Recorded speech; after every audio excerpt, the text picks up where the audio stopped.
If the United States government can assassinate U.S. citizens, it can deport them too. A little while ago, I talked about how the Mahmoud Khalil abduction and detention had my brain in overdrive thinking about the 2012 Tariq Mahanna verdict and its violation of the First Amendment and how it created a significant precedent for the prosecution of any and all speech deemed bad. It was a case about presumed thought crimes at best, not about any actual crimes or material harm. And right now, rightly so, there's a lot of concern about the Trump administration denaturalizing citizens. While sitting with El Salvador's internment camp aficionado Nayib Bukele, Trump said how he'd be happy to deport quote-unquote homegrown criminals, meaning citizens, to foreign prisons if he could. And while every constitutional lawyer is like, yeah, that's not legal. Well, yeah, but so isn't imprisoning people, citizens and non-citizens alike, without due process. But the way Mahmoud Khalil had me thinking about Tariq Mahanna, this statement and the rightful outcry over it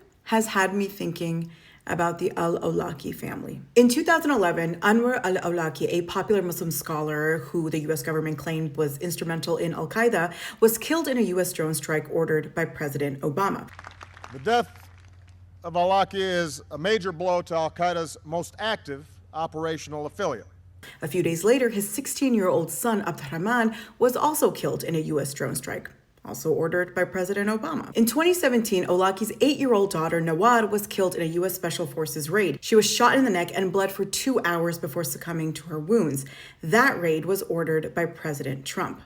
All three were U.S. citizens. There was no due process for al-Awlaki, and whatever evidence the U.S. claimed to have to justify his extrajudicial killing was never revealed. He was also killed for a crime that doesn't automatically carry the death penalty in the United States. Anwar al-Awlaki and his 2 children became the first Americans to be killed by their own government abroad in the so-called War on Terror, or as far as we know. And this is why it's so critical to know what has happened in the United States since 2001, because what we're seeing happening right now under Trump has been meticulously built through bipartisan efforts for 24 years. ICE didn't exist before 2003, and neither did the Department of Homeland Security. In fact, the entire idea of the homeland was unprecedented in the American lexicon prior to 9/11 and the Patriot Act. The truth is that there has never been a single equal plane of citizenship in this country. The law and Constitution have never been equal for everyone, and having a U.S. passport alone, a U.S. birth certificate alone, does not guarantee you anything at all. Whether we're talking about Black American voting and housing rights, internment of Japanese Americans, mass deportations of Muslim men in the wake of 9/11, or the numerous Americans killed by Israelis with little to no concern or accountability from the U.S. government, the history of the United States is checkered, era by era, by conversations about who is an American, who is a threat. The iteration of that question that we find ourselves in right now has been built on 24 years of the War on Terror, which necessitates that everyone and everything deemed a threat